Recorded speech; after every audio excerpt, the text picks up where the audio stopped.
Greetings to my Hebrew Israelite family. This is the third Charles D. Wanted to share just with you for a few minutes on some thoughts that I had today in my time of reading and study.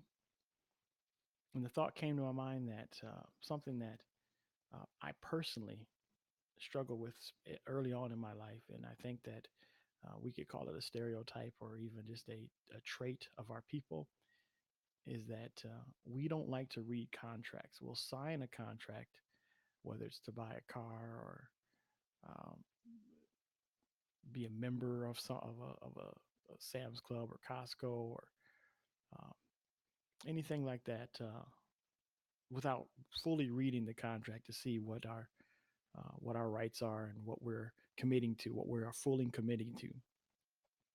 Uh, one When I was younger, I signed a contract to take karate classes, which I thought was weird in the first place. It's just a karate class, and I didn't really believe that there was contracts needed for that. But I signed one and uh, didn't read it, and in doing that, promised to pay the full price of uh, 3 or 6 months worth of lessons, which I only took, I think, two lessons, but I was still held to that because I signed a contract that I did not read.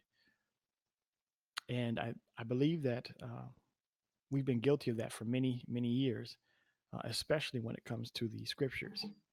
The scriptures are, for all intents and purposes, a contract between the Most High and the people he chose as his people, which are the Hebrew Israelites, who are us, uh, Jacob, the descendants of Abraham, Isaac, and Jacob. And there are some reasons that we should read the contract.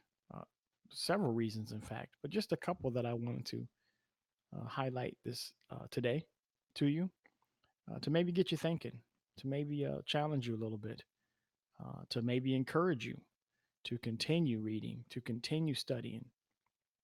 Um, Deuteronomy chapter 28 is a very pivotal chapter in the book, in the law, because it it tells us it tells us something about ourselves.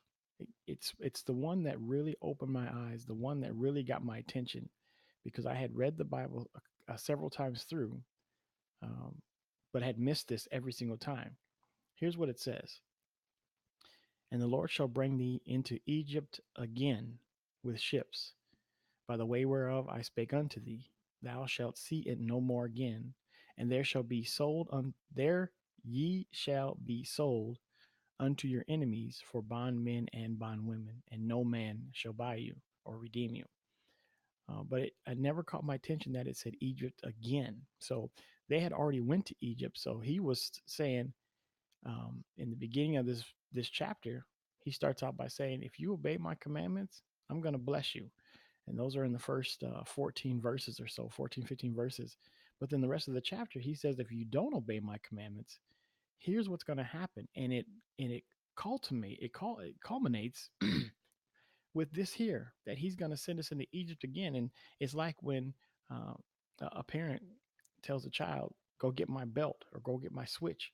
They don't have to tell the child you're about to get a whooping or a spanking. That child knows that I'm going to get it for a reason. So the Most High said, I'm going to send you into Egypt again. And when he said it, we knew what the reason was. But even more so, he told us how he would send us into Egypt. He said, with ships. I know it's there are very many people. It's a very popular thought right now that we are indigenous to this land, that the slave trade never happened. Um, if you believe that, that's your belief. It's I'm not gonna go into that argument. Um, I personally believe that it happened. I believe that there's plenty of evidence that says it happened, and on top of that, the scripture uh, centuries before predicted it would happen right here when the Most High said He would send us into bondage again with ships. Egypt is another way of saying bondage or punishing us, and that's exactly what He did. But then you might have somebody that says, "Yeah, but that was with way back when, or way back in the Old Testament times, in the you know As I continue to read in the next chapter, 29, he says this, neither, verse 14, neither with you only do I make this covenant and this oath. So not just with the people that he was talking to, Moses relaying it to the children of Israel at that time on the mountain. He said, not just with you people, not just with you that are here, but verse 15, but with him that standeth here with us this day before the Lord our Elohim, and also with him that is not here with us this day. Meaning going forward, this thing still stands. Going forward, we this contract is still valid for you and your descendants after you. And notice there's no timeline, no cutoff.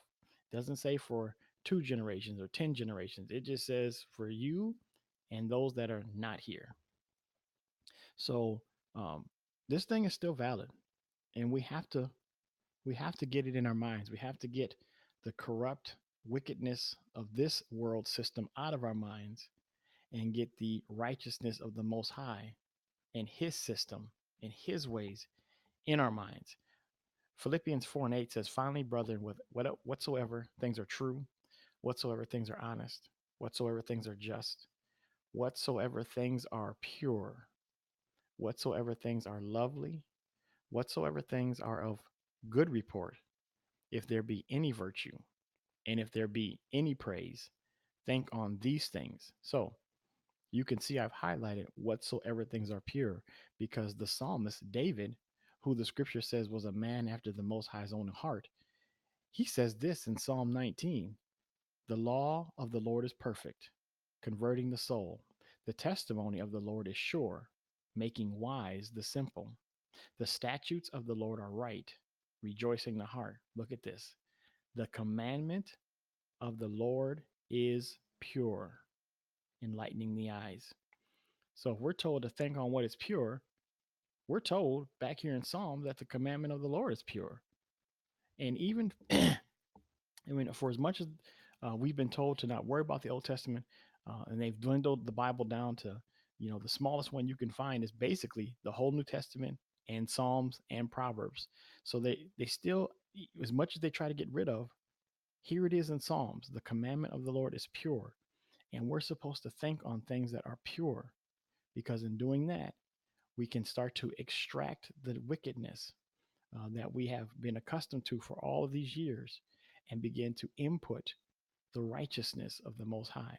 And then when you do that, look what it says happens. It says it enlightens the eyes. It means you start to understand more.